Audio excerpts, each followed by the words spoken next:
আসসালামু আলাইকুম। আশা করি সবাই অনেক ভালো আছেন। এই ভিডিওতে আমরা আপনাদের টেক্সট বুক পড়া শুরু করব। আমরা মূলত এই টেক্সট বুকটাকে শেষ করব এই কোর্সের ভিতরে। আমাদের টেক্সট বুকটার নাম হচ্ছে new practical Chinese reader text book. এই বইটা চাইনিজদের রচিত এবং এটা চাইনিজ শেখার জন্য বিভিন্ন দেশে খুবই জনপ্রিয়। যাই হোক, আমরা সরাসরি এই বইয়ের প্রথম লিসনে চলে যাব।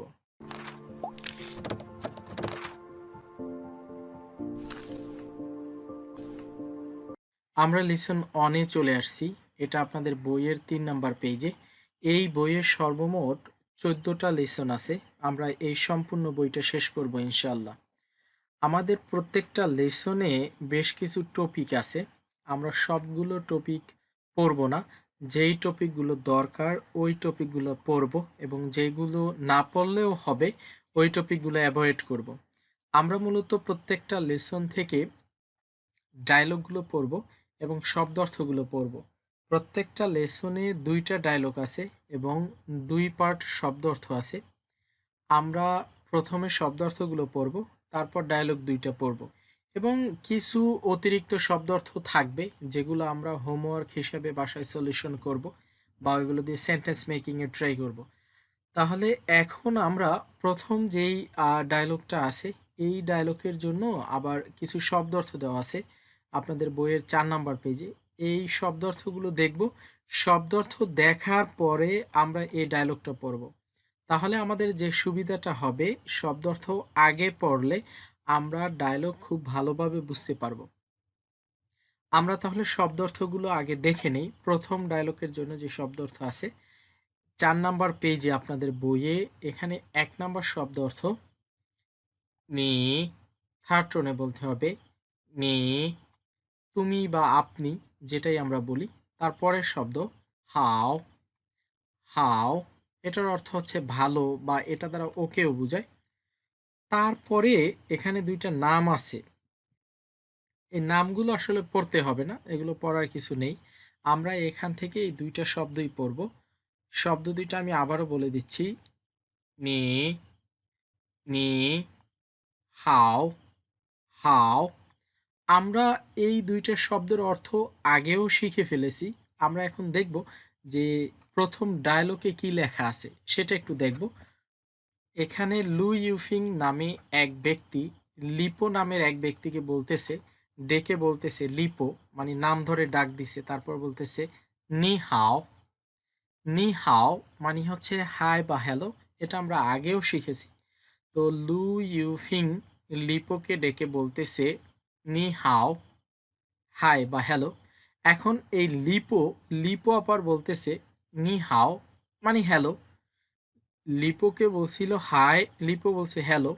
লু ইউফিং, ওনার নাম হচ্ছে লু ইউফিং। এখানে লু ইউফিং ওনার নাম ধরে বলছে এবং উনিও বা লিপো লু ইউফিং এর নাম ধরে বলছে। আসলে নাম ধরে না বলাটাই বেটার, মানে আমরা এটা তো অভ্যস্ত না, সুতরাং আমরা যখন বলবো নাম ধরে বলবো না। তাহলে এখানে কি বুঝাচ্ছে, লিপো নি হাও মানে লিপো হাই এবং লিপো বলছে নি হাও লু ইউফিং, হ্যালো লু ইউফিং। আমরা জানি হাই বললে হ্যালো বলতে হয়। এই ছিল আমাদের ছোট্ট একটা ডায়লগ। আমাদের সামনের লিসনগুলোতে বড় বড় ডায়লগ আছে, ওইগুলো আমরা বুঝে বুঝে পড়ব।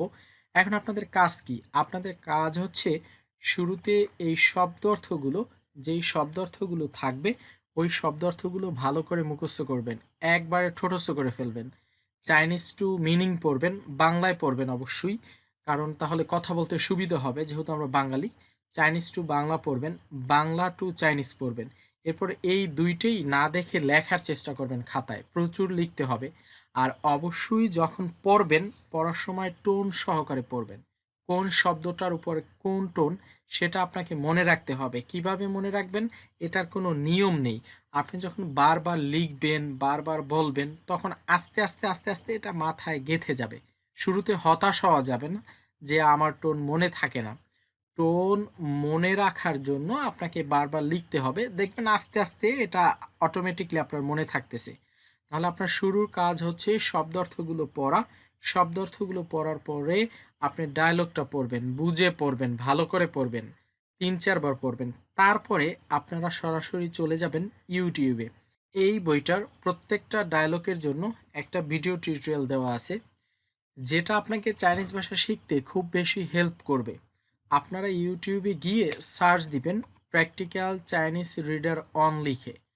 তো ওখানে অনেকগুলো ভিডিও আসবে এবং একটা ফোল্ডার আসবে। ওই ফোল্ডারে ঢুকবেন। ওখানে আবার অধ্যায়ভিত্তিক ভিডিওগুলো দেওয়া আছে। আপনারা এখান থেকে এই ডায়ালগ পড়ার পরে এই ডায়ালগের উপরেই ওখানে ভিডিও করা আছে, ওই ভিডিওগুলো শুনবেন। তাহলে আপনি যে প্রপার চাইনিজ শিখতেছেন সেটাও আপনি বুঝতে পারবেন এবং আপনার লিসেনিংটাও ক্লিয়ার হবে। যখন আপনি এখান থেকে ডায়ালগ পড়ার পরে ভিডিও দেখে ওই ডায়লগের কথাগুলো বুঝতে পারবেন, তখন আপনি বুঝবেন যে না, আপনার শেখা ঠিক আছে বা আপনি 100% শিখতেছেন। আমি আবারও বলে দিচ্ছি, প্রত্যেকটা অধ্যায়ের শুরুতে শব্দার্থগুলো আয়ত্ত করবেন, তারপরে ডায়লগ ভালো করে পড়বেন, এরপরে ওই লিসন মিলিয়ে ইউটিউব থেকে এই ভিডিও বের করে শুনবেন এবং বইয়ের সাথে মিলাবেন। একটা পর্যায়ে গিয়ে বই বন্ধ করে শুনবেন, দেখবেন আপনি বুঝতেছেন কিনা। আস্তে আস্তে এগুলো বুঝবেন এবং আপনার লিসেনিংটা ইমপ্রুভ হবে। আশা করি বিষয়টি আপনারা বুঝতে পেরেছেন। আমি যেইভাবে বললাম এইভাবে বাসায় ট্রাই করবেন, তাহলে ভালো শিখতে পারবেন। কথা হবে পরবর্তী ভিডিওতে। আল্লাহ হাফেজ।